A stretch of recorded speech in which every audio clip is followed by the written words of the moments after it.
I'm Senior Life Sciences Analyst John Vandermosten, joined by Dr. Laxminarayan Bhatt, the CEO of Reviva Pharmaceuticals. There's a lot going on in the life sciences and in the CNS space, but Dr. Bhatt, let's start with basics. What is schizophrenia? Yeah. John, thanks for having me here. So, schizophrenia is a very serious, debilitating mental illness.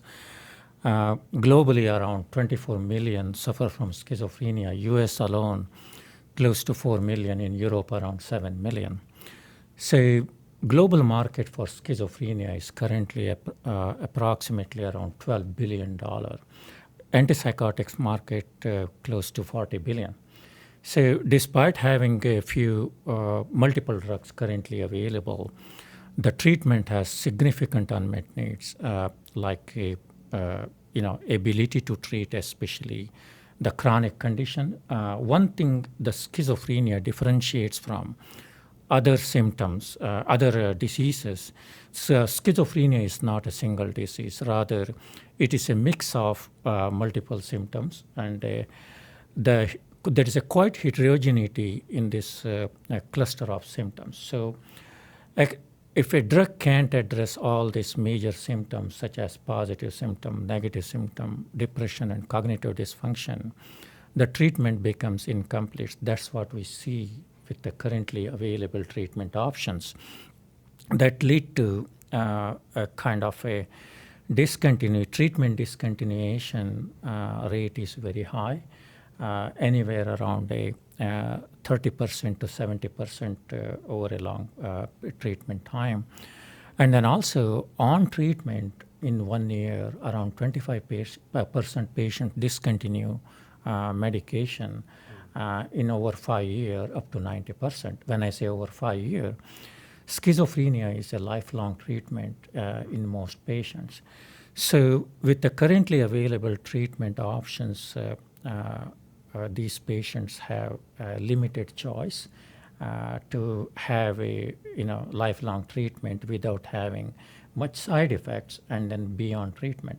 So the next generation treatment expectation is to have broader efficacy to treat these major symptom domains with a acceptable safety profile that would help them to manage a lifelong treatment.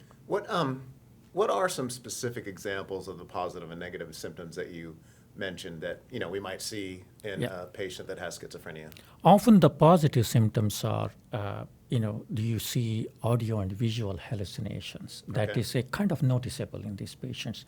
It really bothers them. You see that they are really disturbed and agitated with that. Mm-hmm. So negative symptom is kind of you can call it as even though you see the patients are agitated, but it's kind of in the background where patients do not draw any pleasure with any activities, and then more sort of a depressive components associated with that. And then they do have a significant cognitive dysfunction as well.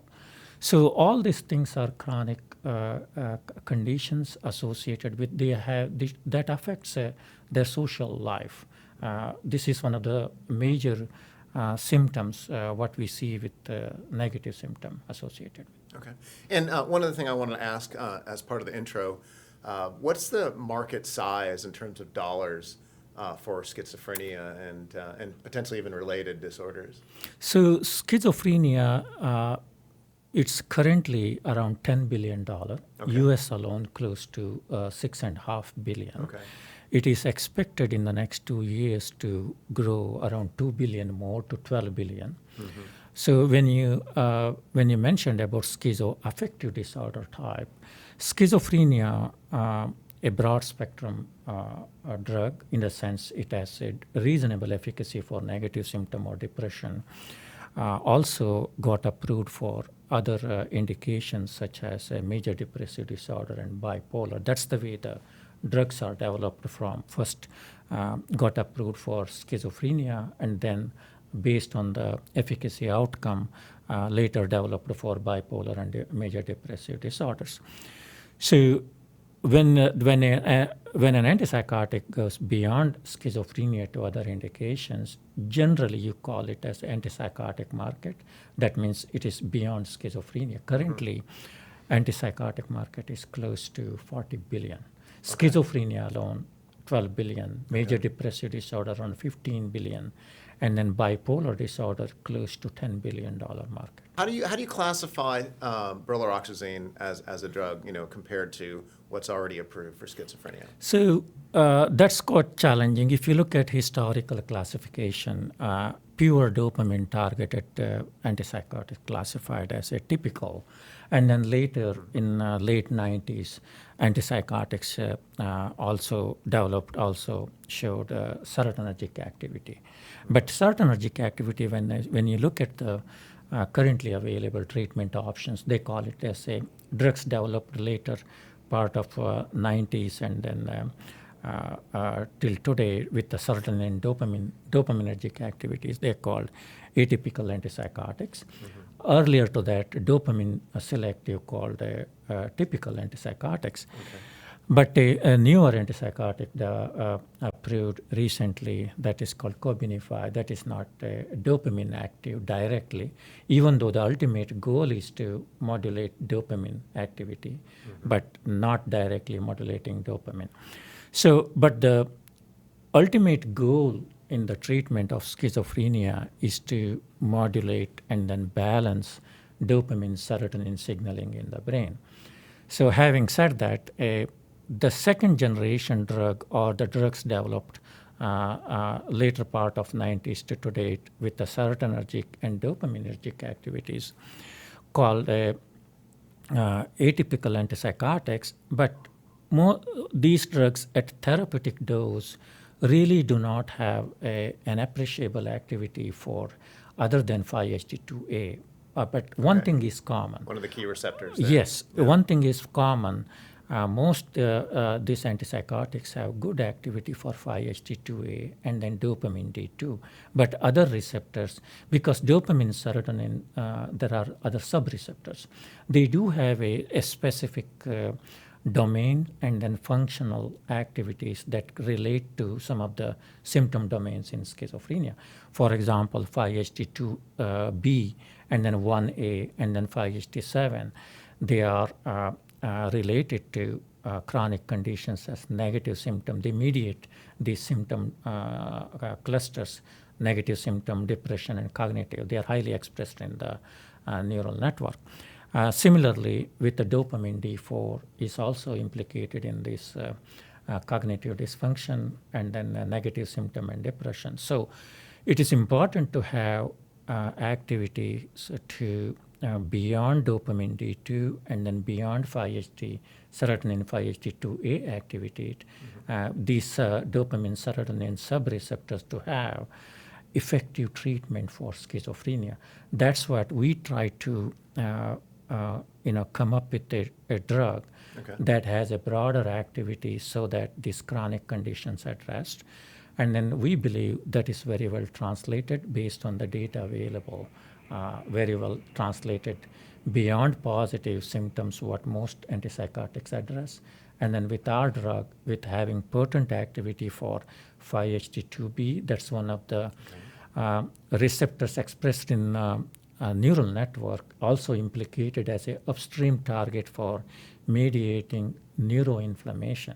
Neuroinflammation is a very significant part of mental illness, including schizophrenia. At least to my knowledge, based on the current clinical literature, if a drug can address neuroinflammation, it can significantly enhance the efficacy, in general as a broad spectrum efficacy, but also significantly mitigate some of the side effects, including motor side effect, what these patients experience. So it sounds like what you're saying is that neuroinflammation can actually affect the impact of the drug?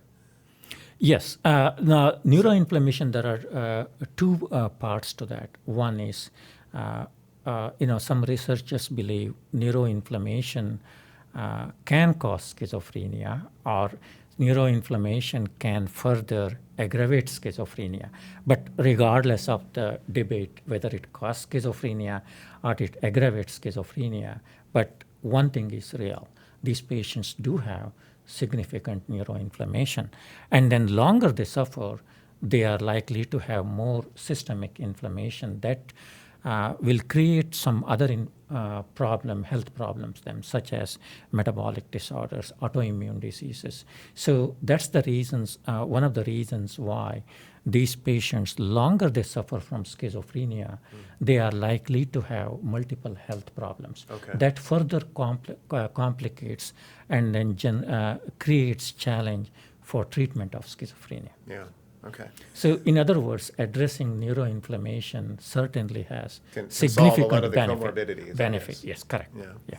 Yeah. So one of the shortcomings of a lot of the approved drugs is that they don't fully address negative symptoms.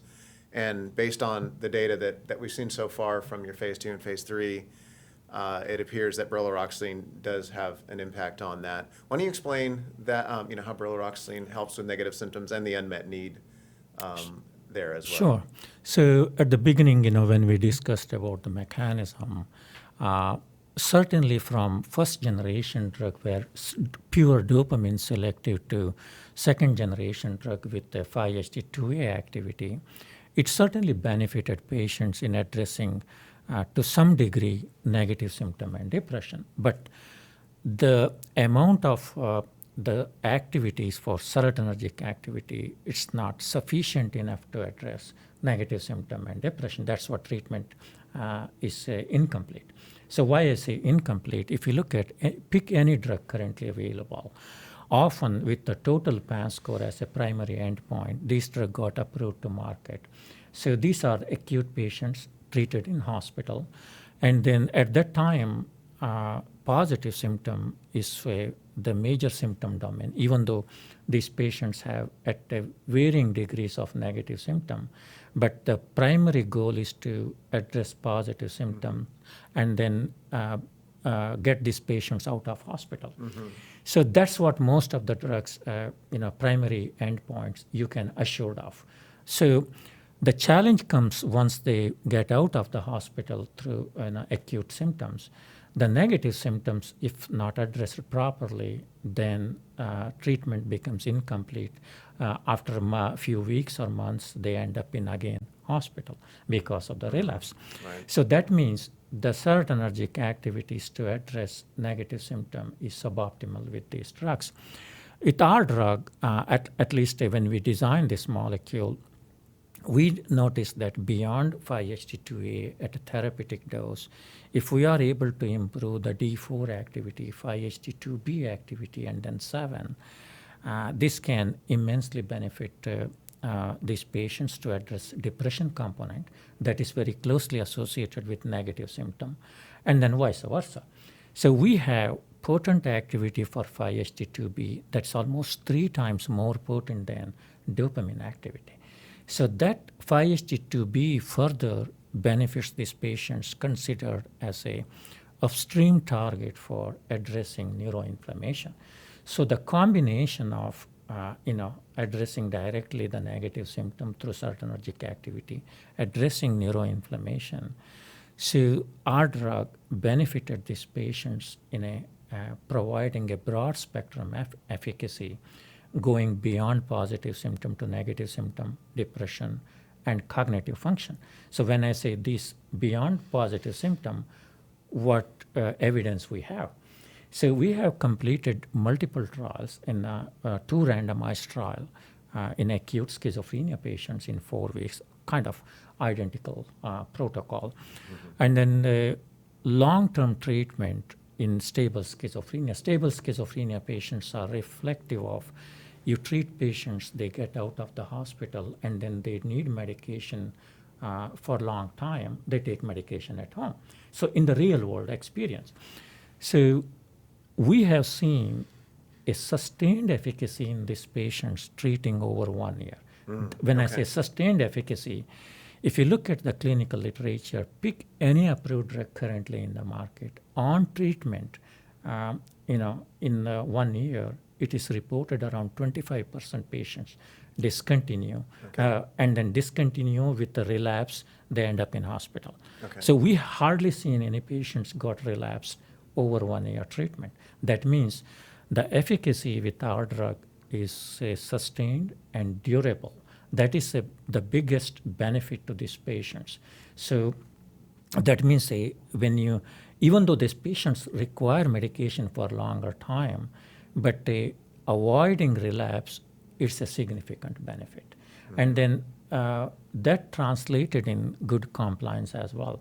If you look at our treatment adherence or a discontinuation rate, it is 50% less discontinuation compared to any other approved drug to date in the similar trial. Yeah, and we took a look at that actually in some research and did do some work to compare it, and brilaroxazine did show much higher compliance than other atypical antipsychotics. So I mean that's important because if you're not taking the drug, you're not going to get the benefit, right? Correct. So are there any other takeaways from the trials that you think is important? Perhaps the primary endpoints. I don't know if you'd like to summarize those, but it'd be interesting to hear kind of the takeaways from the trials and the safety trial that you think are most important. Schizophrenia, as we discussed, it is not a single disease. This is a mix of multiple symptom domains. The clinical trials, the way you conduct clinical trials, often you get the outcome. So what's that mean? A well-controlled clinical trial with a quality of patients enrolled conducting trial, they are important. When I say quality of patients, in our trial, if you look at, we have a good mix of negative symptom patients we have put biomarkers assessment as well in the trial. If you look at the data, I believe we are the only company generated biomarker supported negative symptom efficacy. What we did in our trial, we using the vocal biomarker because schizophrenia patients have signature speech pattern. We call speech latency. So out of 411 patients enrolled in phase 3 study, using biomarker, we identified 220 patients had a high degree of negative symptoms. Now, was this done before treatment, during treatment, or after treatment? This is from screening to okay, so you measured them at different points, prior, during, and then so the way we measure it is before coming into the trial, when we enrolled, and the day 4, day 7, 14, 21, 28, so and then 35. So we measured the biomarker in that. So multiple time points, it's very consistency in that. So we tracked the improvement using these biomarkers. So this is again, the analysis was done after the study completed. So this is a double-blind controlled trial. So the data generated really supports drug has robust efficacy for negative symptoms. That's the most difficult. When we say negative symptoms... So it helped improve, brilaroxazine helped improve So we need to be very careful in interpreting the negative symptom data. When I say careful, so negative symptoms, some of the other drugs also showed efficacy, significant efficacy for negative symptom.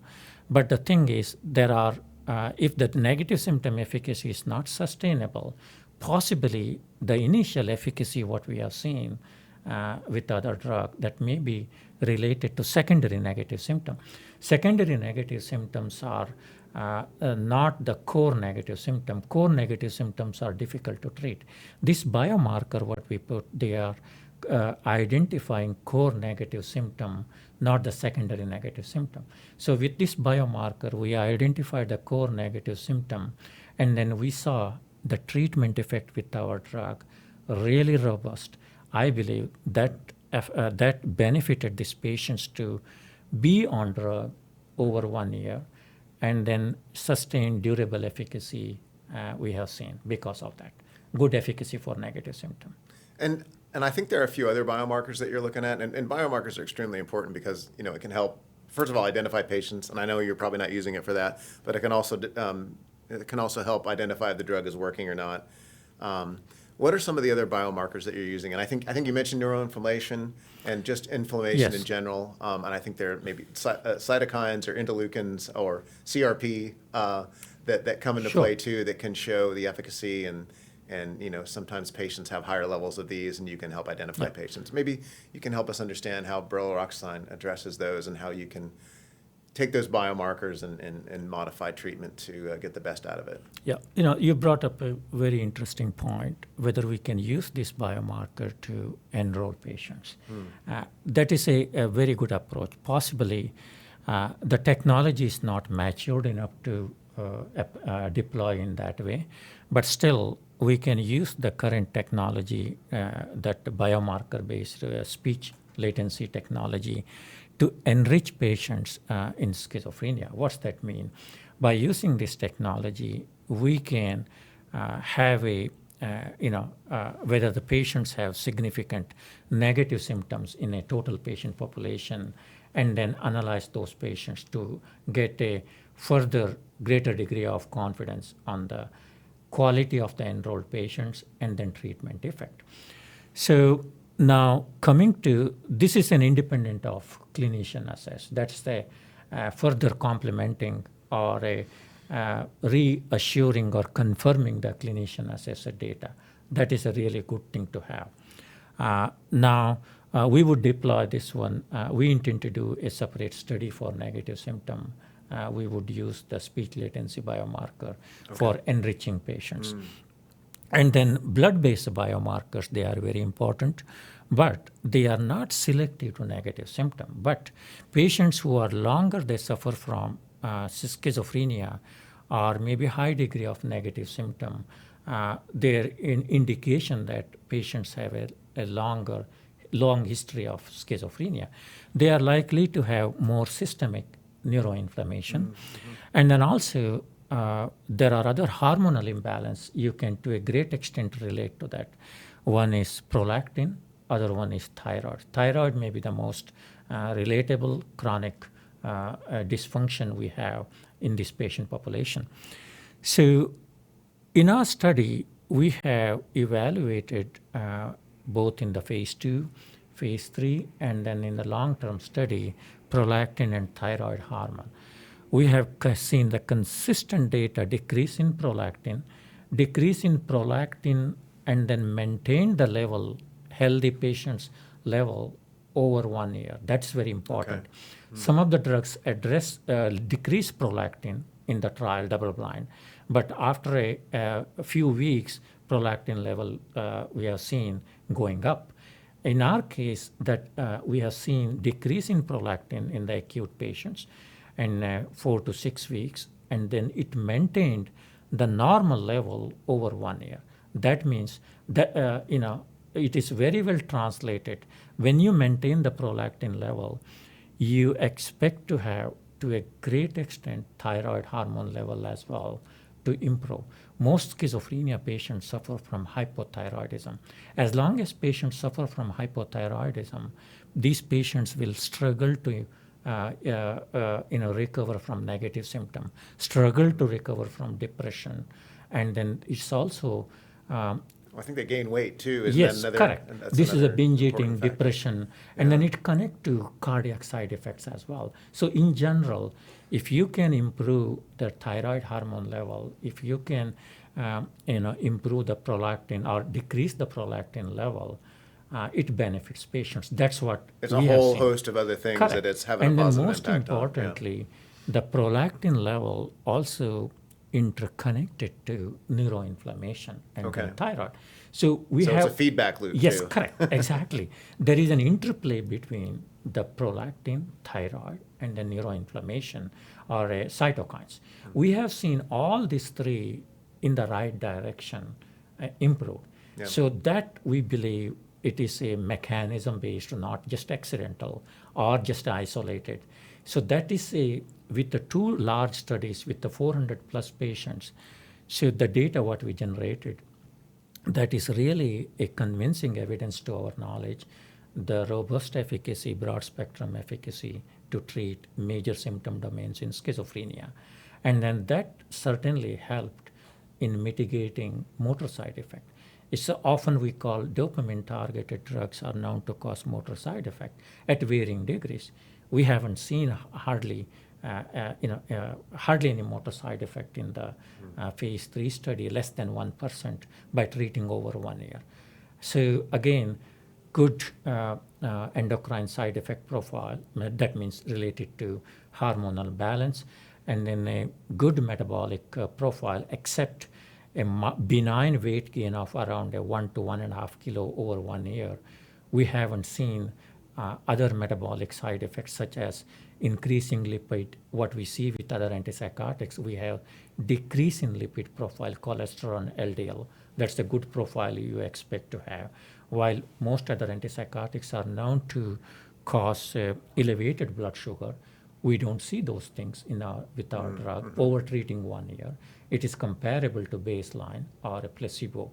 And then while some of the antipsychotics are known to cause cardiac side effects, because cardiac side effects are very concerned in this patient population, because these patients suffer from multiple diseases. They take multiple medication. Cardiac's clean profile is very important. By treating close to 900 patients, we haven't seen any clinically significant cardiac side effect. So overall, we have a very clean profile, except the benign weight gain with 1 kilo, little over 1 kilo over 1 year.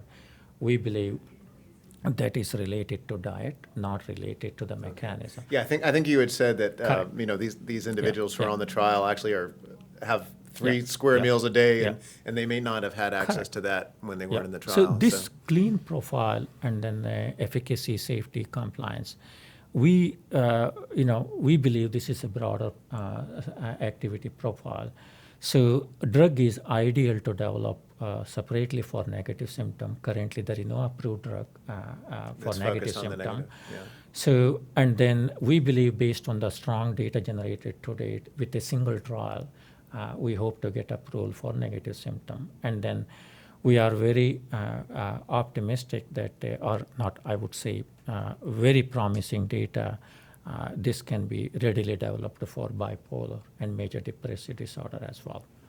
You have a meeting with the FDA set up sometime in the fourth quarter that may allow you to submit based on the data you've already generated, the phase 2, the phase 3, and the safety study. Share with us what steps you need to do over the next few months to get the FDA's clearance to submit a new drug application based on what you already have. Sure. We have, as we announced in the recent second quarter earnings release, we have currently a set date for a Type B meeting with the FDA. So we expect to have FDA meeting outcome in December. So we believe based on the 2 randomized positive outcome on efficacy and then a good safety profile, including long-term efficacy and a safety profile. When I say long-term efficacy, it's not a double-blind trial. It is primarily focused on safety, but still with the biomarkers and an efficacy generated consistencies there in the long term. So with this data, we believe we met the statutory requirement for filing an NDA. Can you just clarify what those statutory requirements are? If you look at the ICH guideline, including the FDA guideline, it's not really specific to phase 3. The guideline clearly states you need to have 2 randomized trials. Which you have. That is for to see whether you are able to reproduce the data from the 2 trials. We have reproduced. If you look at our phase 2 data, primary and then key secondary endpoints, are kind of data is comparable. And then another criteria is a 1-year treatment with at least 100 patients completed, and then 300 patients for 6 months. We have 303 patients completed 6 months treatment. 159 patients completed 1 year. This is 50% more than what is needed. Means a regulatory requirement. So that's what we believe. We met statutory requirement of what is needed for filing an NDA. Again, the agency is the ultimate authority to review and then approve. That's what we are. We reached out to agency. We have already received the Type B meeting scheduled. Then we believe by sometime in December, we will have FDA feedback. We will share the So if you get a positive nod from the FDA in December, when will you be able to submit the new drug application? So if everything goes well, we hope the agency will accept our NDA. So if the agency, gives feedback, go ahead and then submit NDA. Then our timeline is to submit NDA package in early Q2 2026. Okay. Sometime, April, sometime April. around end of Yeah. April or May. Okay. That's what we are planning for. And then FDA would take 10 months standard review time. Okay. Then hope to have the brilaroxazine, our drug, get approval sometime by March 2027. Based on the data generated, we have very good cardiac safety profile. Okay. But historical data, if you look at some of the widely used antipsychotics, anywhere around 10 to 15%, some cardiac side effects are reported. Okay. In the post-approval as well, there are many drugs carry warning for that, like quetiapine and other drug. So we haven't seen any cardiac side effect in a concern related to cardiac. When we say particularly looking for cardiac side effect, we call QT prolongation. That's a major concern in this patient population. So by treating close to 900 patients, we do not see any such side effect. So based you're on pretty that, much ready to go. Based on that, we Yeah. believe this is very clean profile. Hope to have very favorable feedback from agency. Would it make sense to run a study to look just at the negative symptoms? And if that's successful, how does that position brilaroxazine in the marketplace to, compared to what is already approved? So if you look at the antipsychotics, developing a drug for schizophrenia is quite challenging. But if you can get approval for indication for schizophrenia, it has several other benefits as developer. Since schizophrenia is closely related to other mental illness like depression, bipolar, even the negative symptom is considered as a separate, can be considered as a separate indication. Okay. So using the data generated for schizophrenia, we can quickly go for expanding the label claim. In other words, additional indication. Basically, you are using the data support the additional indications. Yes, you need to have a additional indication. For example, at least to my knowledge, regulatory guidance for going for negative symptom. If you have a good activity generated on the secondary endpoints in schizophrenia trial, so with a single trial, well-controlled single trial for negative symptom, predominantly negative symptom patients, if the drug shows significant efficacy, with a single trial, you can get approval for one indication. That's what we intend to do, to develop this drug for negative symptom. Reading about brain organoids, which are very tiny brains, and they're used to test CNS drugs, central nervous system drugs. Is that something that might be appropriate to brilaroxazine? And what do you think about using brain organoids to do some of this testing? Yes, Would it allow you to skip some of the human trial work and kind of get more advanced? Do you think? I don't think at this time that technology field is that matured enough to bypass some of the clinical trial.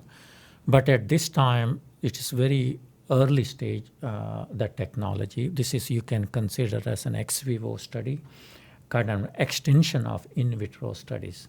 So this only gives some additional information about possible activities in human, but it is not a replacement. But certainly, in the coming years, if the technology develops, it might certainly benefit in advancing or knowing some of the predictive clinical outcome. Okay. That's it could help you just be more efficient, I guess. Correct. Yeah. And then that also brings up AI. And I think today it's hard to have a business conversation without bringing up AI. How do you see that playing a role in drug development, and potentially specifically with brilaroxazine or other schizophrenia drugs? Yeah. Yes, certainly AI is a very useful tool, but I'm a bit skeptical about AI for the interventional therapy. Okay. This is a serious disease and it requires interventional therapy. But certainly, I'll give you an example. The technology using AI, we use the vocal biomarker is nothing but AI this thing, because machine learning can detect speech latency in this schizophrenia patients to Right, a I think you millisecond actually level. used AI to help with This your certainly speech latency, helped right? in the diagnostic level, and then where also the treatment worked or not. But to use that AI as a treatment could be challenging.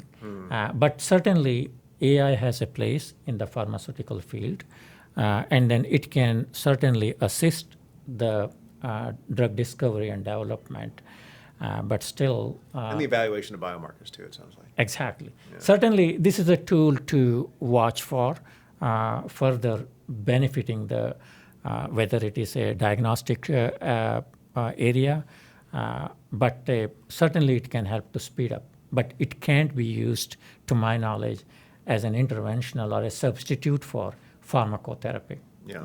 Well, yeah, certainly. Yeah. I thought I'd bring up a financing question. Sure. There are a lot of warrants out there that expire soon. Yeah. And I think a lot of them are in the money. There's also other opportunities for capital raises, including royalty financing and partnerships. Yeah. Why don't you tell us about what you're seeing there and on the financing side? So, especially when you are very close to NDA, that is a good place to be with respect to raising money. So if we believe if the FDA feedback is positive, and then considering the unmet need in this space, so we may be able to find a good partner, or there may be we are ready for M&A type good, what we have seen in the recent past. But when I say good place to be, in a sense, say when you are closer to the market, you have multiple opportunities to finance beyond what we are now. So one is when I say financing multiple opportunities, obviously we would like to bring strategic money in, and then we look for actively either M&A or a good partnership for asset based. We have multiple assets in the company.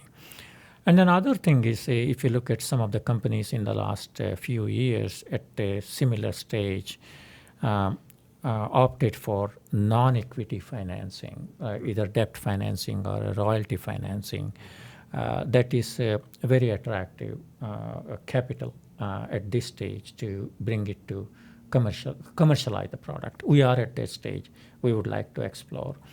So even if we go for equity-based financing, we believe with the positive outcome, market cap will respond appropriately. Some of the outstanding warrants, we have close to 80 plus, close to 90 million warrants outstanding, dollar worth of warrant, $90 million worth of warrants outstanding. Okay. Yeah, if exercised. They are in the range of anywhere 50 cents to $3.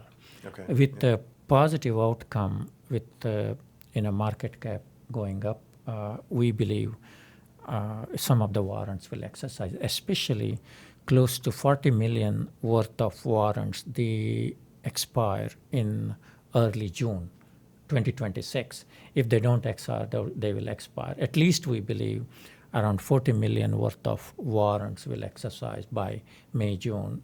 That will be a good amount of money for us to create value for commercialization. Well, set you up to be in a good position for negotiation, and then also Correct. perhaps run that Correct. other study that you mentioned that for the negative symptoms. Yep. And all that. The market in schizophrenia, the M&A market has been pretty robust with several multi-billion-dollar deals. The most recent one was J&J for intracellular, and I think that was 14 plus billion. 14.9 billion. Yeah, right. almost $15 billion there for that. So that's giving quite a value to their asset. And then we also saw one of the very few IPOs this year, LB Pharma, got done with a company that has their lead indication in schizophrenia. What does this say for the market and the value of brilaroxazine? All of these transactions taking place, and then I think there's also a lack of other assets out there besides what I mentioned, in development that could potentially be competitors to brilaroxazine. All these developments are really positive developments for companies developing drug for schizophrenia or in general mental illness. So that clearly shows that there is a significant unmet need, and then the market size is very big. So now, when you mentioned the intracellular acquisition by J&J, 14.9, prior to that, if you look at the Corona Therapeutics acquisition by BMS or Cerevel by AbbVie, right. Those were also multi-billion-dollar deals. That created a momentum in that. In this space. But again, if you look at these two deals, muscarinic targets, I believe that was Wall Street bubble. Now, because it's a kind of a bubble, when I say bubble, it was an atmosphere created moving forward to, it should be non-dopamine serotonergic mechanism. That's the only way to go. That's the kind of an aura bubble created. But the failure of a trial, especially the Neurocrine trial, and then AbbVie trial failed in the muscarinic. Now, muscarinic area for schizophrenia, it's kind of I believe that hype is not there. And then acquisition of intracellular that reinforced the faith that what works for schizophrenia with a cleaner side effect, that's the way to go. Because intracellular is a traditional mechanism with a safety profile better than compared to other. Now, you brought about another company, LB Pharma. LB Pharma, if you look at that, is a repurposed drug of amisulfide, dopamine antagonist, and a serotonergic activity. It has a profile of kind of similar to other atypical antipsychotics. But still, it's a good IPO. That's clearly an indication that there is a huge unmet need. With a little bit improvement in the benefit to patients, still there is a room for new drug. So that is a good sign. The goal is, at the end of the day, regardless of the mechanism, and then we as a pharmaceutical company to bring next generation treatment that can benefit patients. So, of course, mechanism and other things are good for differentiation. Differentiation, if it is a clinical data, ultimately that benefits patients. I thought I'd end on a question about the markets. They've been, 2025 has been a rough year, pretty much all around, unless you're one of the very few AI companies out there. What is your view on how things are going in the life sciences, and what do you see for 2026? I feel 2026 will be the great year compared to 2025. Of course, 2025 has been quite challenging. Up lately, the new deals in especially mid-size and micro-cap companies have been quite challenging to raise capital. Well, I think most of the M&A has actually been focused on larger companies, like Intra-Cellular, for example. Their drug is already approved. Right? That is also, if you look at in the CNS space, it is in the last 5 years, there is a little bit diversion in the attention of development companies focused on psychedelics. Now that bubble has gone, to my knowledge, not many companies are focused on psychedelics. And then there are not many drugs are in development. If you look at hardly any drug in development for in the late stage or a phase 2, phase 3 level for major depressive disorder in the schizophrenia, but the market is huge. So there is a big vacuum.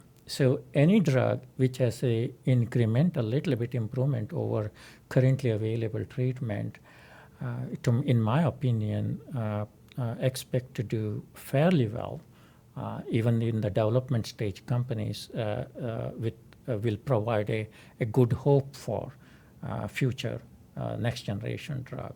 And then if somebody has a confirmatory data with the approval level, that speaks really clearly volume like ours, confirmatory data. So in general, I believe with the huge unmet need, CNS space, especially mental illness space, and the neurology space, Alzheimer's and Parkinson, there is a grow in the sense there is a patient population because longevity in patients' life expectancy is very high, 80 to 90 years people live these days. So neurology space, neuropsych space is there is a huge demand for developing new drug. Yeah. Well, one of the nice things about brilaroxazine is that you have your lead indication in schizophrenia, but you've also got major depressive disorder, bipolar, and I think 4 or 5 others beyond that that you can develop. Assuming you get the schizophrenia approval done. So it sounds like you've got a long road ahead that you can follow, and a lot of potential successes as well. Yep. So we believe, based on the data and then the historical data, the way some of the drugs developed, like aripiprazole, Abilify, or even to some compare with the Caplyta, initially developed for schizophrenia, then bipolar depression. We have really robust data for a negative symptom. Even if you look at the subscale for Marder depression scale, we have significant outcome, statistically significant for Marder subscale for depression. So we believe we can develop the drug for negative symptom and a bipolar disorder, especially bipolar depression, major depressive disorder. These are large indications with a significant unmet need. So we believe if we develop our drug to these indications, it will benefit patients immensely, besides schizophrenia. Yeah. Okay. That's what we intend to do in the long run. Excellent. Yeah. Well, best of luck to you and Reviva. Thank you.